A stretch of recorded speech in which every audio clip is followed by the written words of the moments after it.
Hello friends, अपनी जो literature series चल रही है उसके अंतर्गत आज हम डिस्कस करने जा रहे हैं रॉबर्ट ब्राउनिंग की एक इम्पॉर्टेंट और बड़ी famous poem my last touches.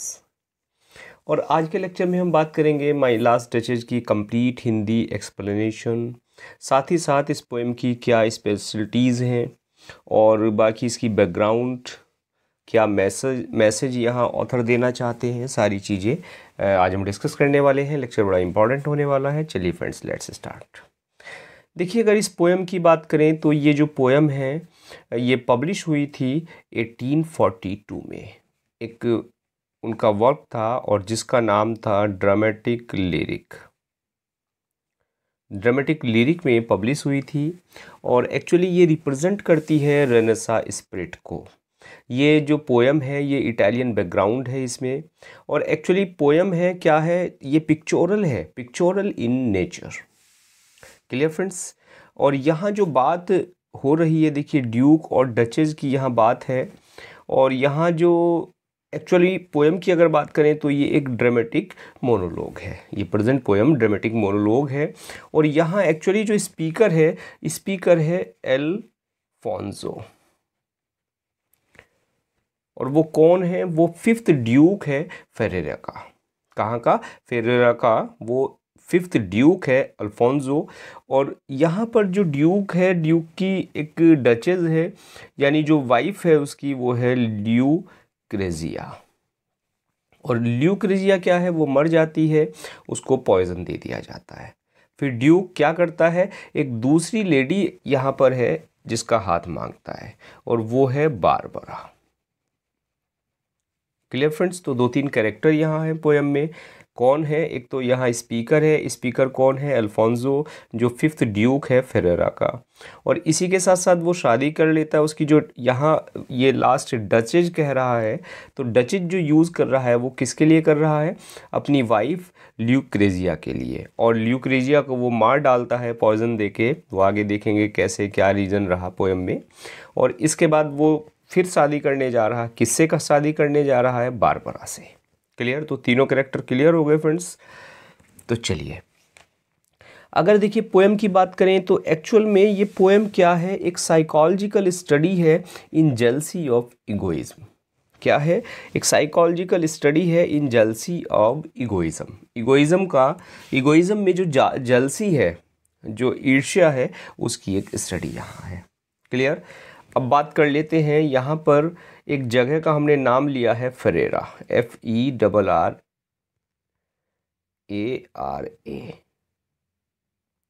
और फेरेरा की बात करें तो ये क्या है? ये इटली में फ्रेंड्स एक एंसेंट सिटी है। ये capital of a city ड्यूकडम during the middle age और रेनेसा और मिडिल एज के दौरान ये कैपिटल थी। और एक बार यहाँ एक जेलस और एक्सट्रीमली क्रूअल ड्यूक था। बिल्कुल जेलस था और क्रूअल था, जिसकी यहाँ बात हो रही है। वो ड्यूक था, जबकि उसकी जो वाइफ है यानी जो डचेस थी, वो बिल्कुल सिंपल इनोसेंट सोल थी। और उसको एक हैबिट थी, वो हैबिट थी स्माइलिंग की, यानी मुस्कुराना उसकी आदत थी। और जिस भी व्यक्ति से मिलती थी, बड़ी शालीनता के साथ मुस्कुराते हुए वो मिलती थी। और इवन जो उसके सर्वेंट हैं उनसे भी वो मुस्कुराते हुए मिलती थी। और इस बात को लेकर ड्यूक जो था उससे जेलस था। और इतना जेलस था कि उसने ऑर्डर दे दिया अपने मैसेंजर्स को, अपने जो मीन्स नौकर थे, कि भाई इसकी जो है डेथ कर दी जाए, इसको मार दिया जाए। और उसको पॉइजन देके मार दिया जाता है, उसकी डचेस को। और उसके बाद फिर दूसरी लेडी से वो शादी करने जा रहा है। क्लियर। तो दूसरी लेडी से शादी कर लेता है। तो ये जो कहानी है ये कहीं ना कहीं या तो ब्राउनिंग ने पढ़ी या ब्राउनिंग ने सुनी ड्यूक की क्रूअल्टी की, जब वो इटली की एक विजिट पर थे। और उसी से इंस्पायर होके उन्होंने इस पोएम की रचना की। बात क्लियर है फ्रेंड्स। तो पोएम में अगर देखें तो यहाँ जो ड्यूक है, Duke stands in the centre of the poem. Poem के सेंटर में ड्यूक है। He makes the Duke describe the nature of his last duchess. वो अपनी जो डचेज है, लास्ट डचेज कह रहा है ना, माई लास्ट डचेज, कि जो उसकी लास्ट डचेज है उसकी वो नेचर को डिस्क्राइब करता है।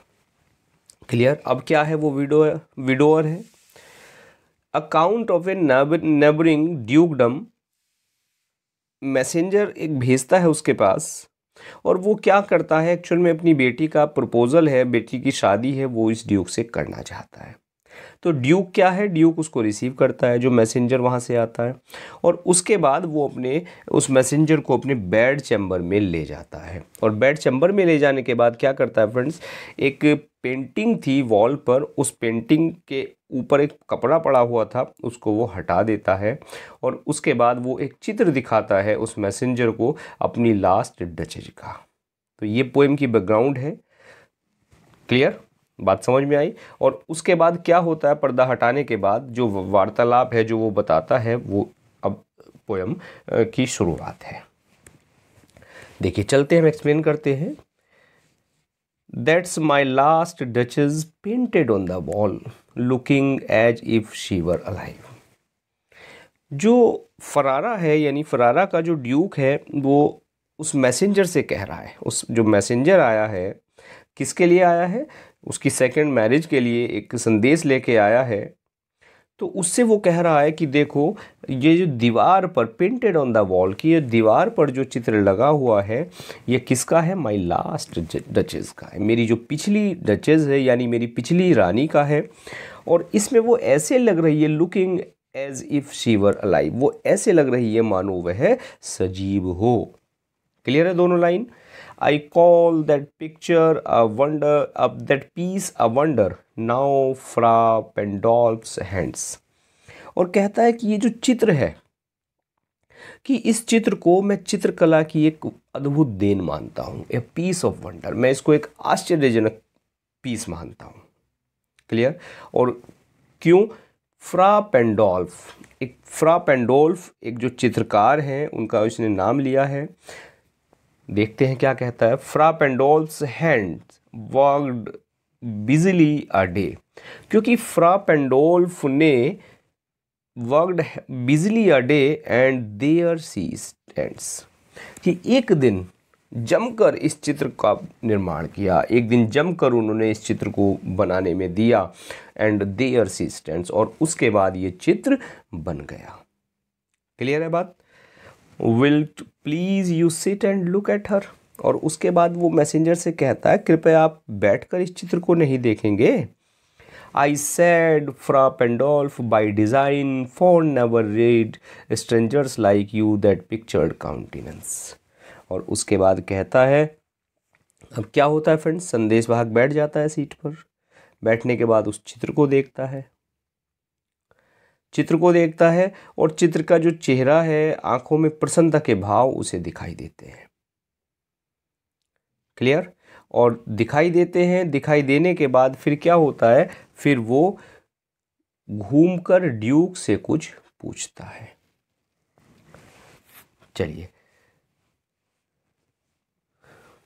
I said Fra Pandolf by design for never read strangers like you that picture countenance। और उसके बाद वो कहता है कि I never read strangers, कि मैं कभी भी, यहाँ जो I never read का वो कह रहा है, यानी मैं कभी भी किसी को मैंने ऑब्जर्व करने के लिए, क्लियर, कि मैं किसी को भी परमिशन नहीं देता, जो स्ट्रेंजर्स हैं, अजनबी लोग हैं तुम्हारे जैसे, उनको इस पिक्चर्ड काउंटिनेंस, काउंटिनेंस कहते हैं फेस को, ये जो चित्रित चेहरा है, यानी जो मेरी रानी का चेहरा है, यानी इसको मैं दिखाने की किसी को भी, किसी अजनबी को परमिशन नहीं देता।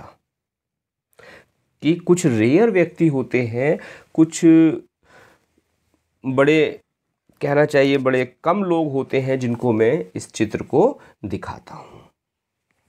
बात क्लियर है फ्रेंड्स। चलिए, the depth and passion of its earnest glance, the depth and passion of its earnest glance, यानी the flush of deep and strong feeling of cheerfulness, कि ये जो चेहरा है, इस चेहरे में क्या दिखाई देती है, इसके चेहरे में, इसकी ब्राइट आईज में एक ब्लश, यानी स्ट्रॉन्ग फीलिंग ऑफ चीयरफुलनेस, वो जो है वो दिखाई देती है। But to myself they turned, since none puts by the curtain I have drawn for you but I। But to myself they turned. लेकिन यहाँ जो दे यूज़ कर रहा है, देखिए दे किसके लिए यूज़ कर रहा है, जो विजिटर्स हैं। But to myself they turned, कि जो अगर विजिटर आते भी है तो since none puts by the curtain, तो कोई भी इस कर्टन को नहीं हटाता, किसके अलावा, मेरे अलावा। कि ये जो चेहरे, इसके जो चित्र है इसको ढका हुआ है मैंने एक कपड़े से। अगर कोई विजिटर आता है, पहली बात तो विजिटर सारे यहाँ तक आते नहीं है, लेकिन अगर कोई विजिटर आता है तो इस चित्र के ऊपर जो ढका कपड़ा है इसको हटाने की जो परमिशन है वो मैं किसी को नहीं देता, मैं स्वयं इसको हटाता हूँ, और ये रेयर ही होता है। बात क्लियर हो गई फ्रेंड्स? यानी किसी को भी ये जो कर्टेन हटाया मैंने, ये सिर्फ तुम्हारे लिए हटाया है, और इसको क्या है, केवल मैं ही हटाता हूँ। चलिए आगे बढ़ जाते हैं। And seemed as they would ask me if they durst, कि इफ दे ड्यूरेस्ट, यहाँ जो ड्यूरेस्ट यूज़ कर रहा है, ये यूज़ कर रहा है ऑथर डेयरेस्ट के लिए, डेयर के लिए, हैड करेज, कि यदि उनमें से किसी में करेज होता है, किसी में हिम्मत होती है कुछ पूछने की, तो वो मुझसे पूछ लेता है। Seemed as they would ask, जो वो मुझसे पूछ लेते हैं। How such a glance came there, कि एक ग्लांस, इस चित्र पर दृष्टि डालने के बाद वो एक प्रश्न मुझसे पूछते हैं। क्या पूछते हैं? कि इसके ऊपर जो भाव है, इस चेहरे में जो भाव है, वो किस कारण से हैं, कि इतने आनंदित जो भाव हैं वो हमें दिखाई नहीं पड़ते, उनको जानने की लोग जिज्ञासा करते हैं। और कौन करते हैं? जो हिम्मत वाले लोग होते हैं, कि सबकी तो हिम्मत पड़ती नहीं है लेकिन कुछ लोगों की पड़ती है, वो इस बात को पूछ लेते हैं। And not the first are you to turn and ask thus, कह रहा है कि और तुम पहले व्यक्ति नहीं हो जिसने ये हिम्मत की है। यानी बड़े हिम्मती लोग होते हैं, कोई पूछ लेता है इस चेहरे के पीछे क्या राज है, क्यों ये चेहरा इतना आनंदित है, इतना प्रफुल्लित, प्रतिबिंबित ये दिखाई पड़ता है।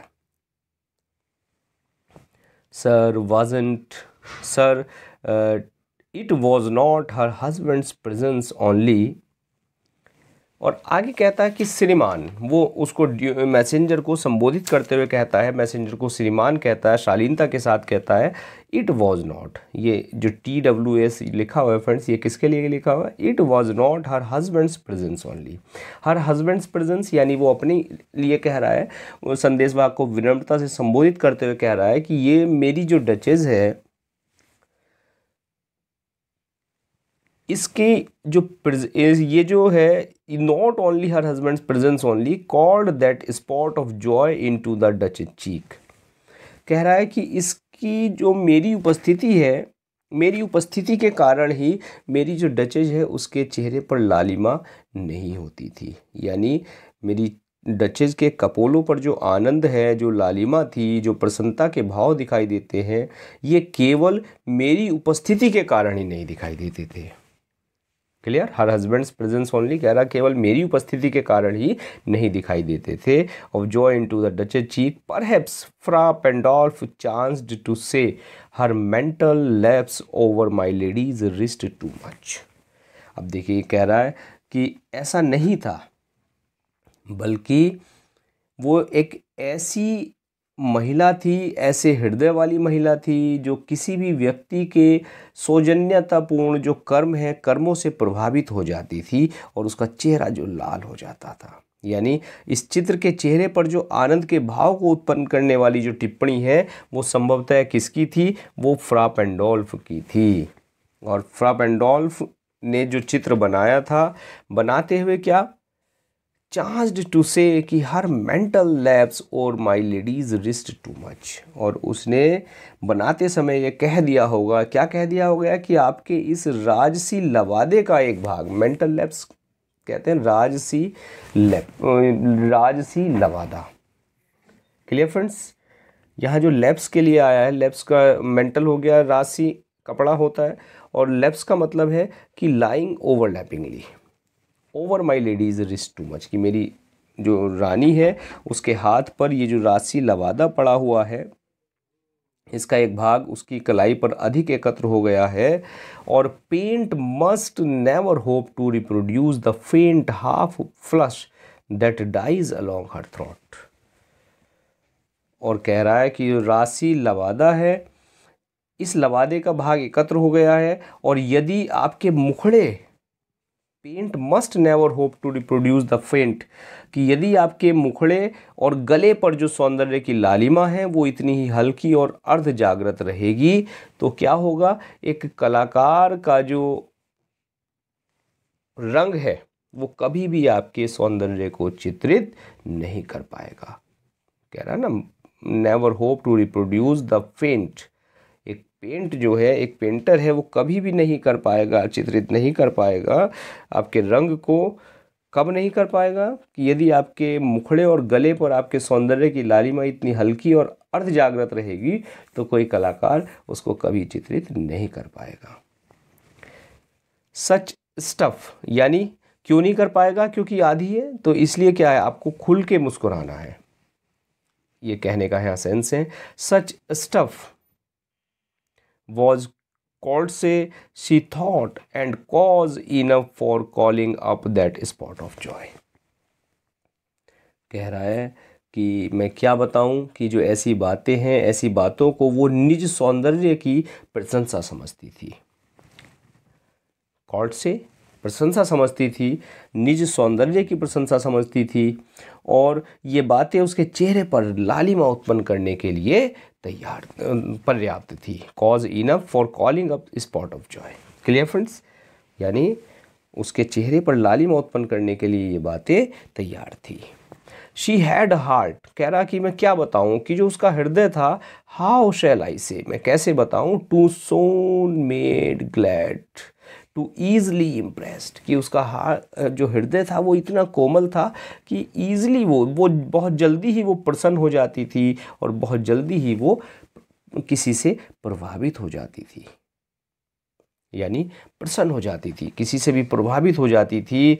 She liked whether she looked on और शी लुक्स वेंट एवरीवेयर, कि वो किसी भी व्यक्ति को देखकर उस वस्तु को पसंद करने लगती थी, किसी वस्तु को देखती थी तो उसको पसंद करने लगती थी, उसकी ओर आकर्षित हो जाती थी, और उसकी जो नज़रें हैं वो हर तरफ, हर दिशा में घूमती थी। Clear sir, it was all alone my favour at her breast the dropping of the daylight in the west. और आगे वो कहता है कि श्रीमान, चाहे उसके लिए किया गया सेवा का कार्य तुच्छ होता अथवा महान, यानी उसके लिए जो उसका फेवर है, माई फेवर एट हर ब्रेस्ट, यानी उसकी ब्रेस्ट के लिए जो मेरा फेवर है, यानी जो मेरे आभूषण हैं, जो भी ऑर्नामेंट्स मैं उसको उसकी ब्रेस्ट पर सजाने के लिए देता था, the dropping of the daylight in the west. और वो कैसे दिखाई देते थे, वो जो डे लाइट है, पश्चिमी आकाश में जो सूर्यास्त होता है उसके समान जो दिखाई देते थे।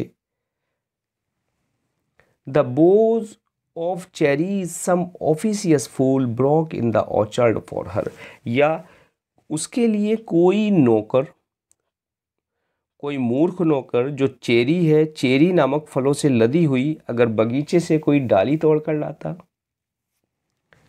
The white mule she rode with rode the terrace, या वह टेरेस पर क्या होता, एक खच्चर की सवारी करती। क्लियर, यानी सवारी के लिए मेरे अस्तबल का कोई मैनेजर एक सवारी के लिए उसको सफ़ेद खच्चर अगर लाकर देता, all and each would draw from her alike the approving speech, तो वो सभी व्यक्ति, सारे व्यक्ति उसको, उससे एक ही प्रकार, उन सब, वह जो महिला थी यानी मेरी जो रानी थी, वो उन सबको एक ही प्रकार लेती, और उन सब के प्रति उसके चेहरे पर आनंद का भाव उत्पन्न होता। क्लियर फ्रेंड्स, और ब्लश ये कह रहा है at least she thanked man good but thanked, और वो सभी व्यक्तियों को धन्यवाद देती थी। यानी वो सभी लोगों को धन्यवाद देती थी, जो एक अच्छी बात थी।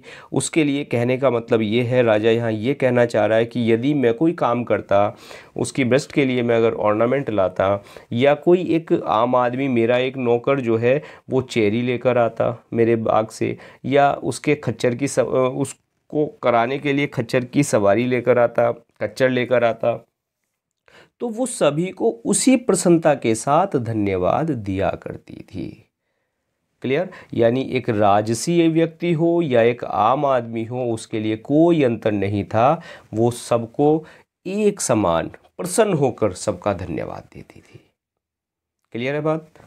Somehow I know not how if she ranked my gift of a 900 years old name with anybody's gift। कह रहा somehow, किसी प्रकार, लेकिन मुझे नहीं पता कैसे। she ranked my gift, मेरे जो 900 साल पुराना अगर कोई गिफ्ट है, कि मेरे ख़ानदान की जो 900 साल पुरानी जो इज्जतदार गरिमा है, उसको भूल जाती थी। विद एनीबडीज़ गिफ्ट, किसके सामने भूल जाती थी? किसी मामूली आदमी के उपहार को स्वीकार करके वो मेरे ख़ानदान का जो 900 साल पुराना इतिहास है, इज्जतदार नाम है, उसको वो भूल जाती थी। मतलब कहना चाह रहा है कि वो जिस तरह 900 साल पुराना मेरा ख़ानदान, उससे कोई गिफ्ट मिल रहा है उसको, और एक आम आदमी से मिल रहा है, तो वो दोनों को इक्वली लेती थी, यानी बराबर, दोनों को बराबर मुस्कान वो देती थी। चलिए आगे बढ़ जाते हैं। Who'd stoop to blame this sorting of trifling। और ये जो क्या था, उसका व्यवहार कैसा था? एक घटिया व्यवहार था, और उसको ब्लेम करना, यानी उसका जो व्यवहार था इस तरह का, उसको ब्लेम करना, दिस सॉर्ट ऑफ ट्रिफलिंग, ये इससे भी तुच्छ बात थी। यानी अगर इस प्रकार के घटिया व्यवहार की आलोचना करता तो भी घटिया व्यवहार को, तो भी घटिया बात होती, क्योंकि उच्च पद की गरिमा को नीचे गिराकर मैं उसकी आलोचना नहीं कर सकता था। Even had you skill in speech which I have not, to make your will quite clear to such an one and से।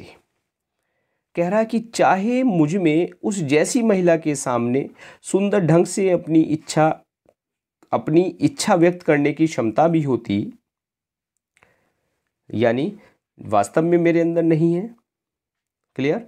तब मैं उससे कहता कि जस्ट दिस और दैट इन यू डिस्कस्ट मी, कि ये जो काम तुम करती हो, कि तुम्हारा ये जो व्यवहार है, ये मुझे डिस्कस्ट पहुंचाता है, यानी ये मुझे घृणा पहुंचाता है, इससे मुझे जलन होती है, इससे मुझे पीड़ा होती है। हियर यू मिस और देयर एक्सीड द मार्क। कह रहा आप में इस बात की कमी है, हियर यू मिस, उस मैसेंजर को कह रहा आप में इस बात की कमी है, तथा यह जो व्यवहार है हमारे स्तर के व्यवहार की सीमाओं से आगे निकल जाता है। एक्सीड्स द मार्क यानी आगे निकल जाता है।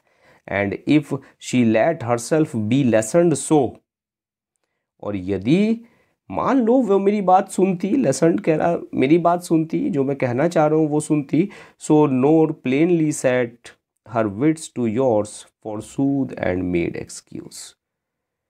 कह रहा मान लो वो अगर मेरी बात सुनती भी, तो वह सरलता से मुझसे सहमत नहीं होती। Plainly set her wits to yours, वो सहमत नहीं होती, forsooth and make excuse, और वो एक्सक्यूज़ देकर, अपनी बात को तर्क देकर उचित ठहराने का प्रयास करती। Even then would be some stooping and I choose never to stop.